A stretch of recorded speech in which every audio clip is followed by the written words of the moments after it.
everyone. Christina Edwards here from Nest Egg Home Inspections, and I am so excited to share something with you that made a big impact on me last year in 2022, both professionally, but also personally, just in my personal day-to-day life. And it's this book called Atomic Habits. It's by James Clear. It's a very practical step-by-step book that helps you just look at how do you build good habits over time and how do you break bad habits you've gotten into. If you're anything like me, you can sometimes be a person of extremes, of all of a sudden you're going to get on either a good health kick or you're going to really make sure from a company perspective that you are tracking these goals that are just very aggressive or whatever that is. And I think that when we're looking for big change, whether it's in our personal lives or in our business life, we a lot of times are convinced that we have to have these big efforts. And I think what sometimes we underestimate is the impact of small, tiny changes that you're able to just keep with over time and how that can compound to have such an amazing impact on your life, or if it's in the wrong direction, what a negative impact it could have if you continue to do bad habits over and over again that aren't serving you or your goals. The other thing that was really interesting in the start of this book that really had an impact on me is how much our habits can be tied, for better or worse, to our identity and our sense of self.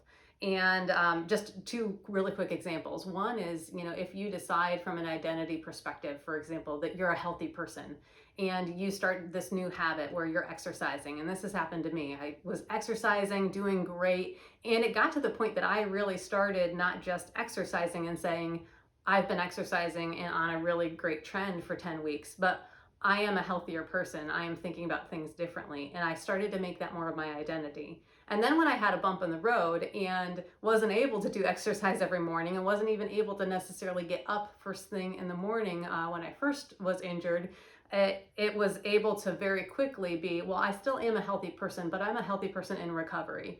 And that's very different than when all of a sudden there's a bump in the road. If I hadn't made that part of my identity, it's very easy to say, see, I did great job for a while, but I'm just back to not being able to exercise because I had this injury. It's out of my control.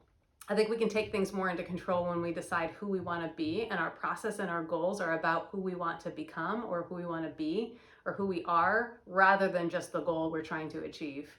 On the same side, we can decide that we're just not a morning person. And if you tell yourself over and over again, you're not a morning person, then you're not going to fight for that really neat habit that you want to put in your life about making an impact and making sure that you're focused at the start of the day on your goals, because it's like you give yourself an out before you even start. And so those are just two quick things. That was all in the very start, in the intro of the book, that just made me want to continue to read through this book.